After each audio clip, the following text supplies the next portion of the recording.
I hate to be the one to tell you this, but the dollar you trust is losing power, and it's crushing your financial future. Every paycheck you save buys less than last year. Meanwhile, the wealthy? They're already miles ahead, using a secret strategy to protect their wealth from this silent killer.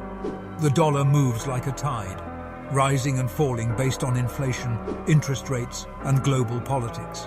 When it weakens, your cash and investments lose value. The rich don't just watch this happen, they act. They hedge, diversify, and move money smartly, while most people hold cash that's losing value daily.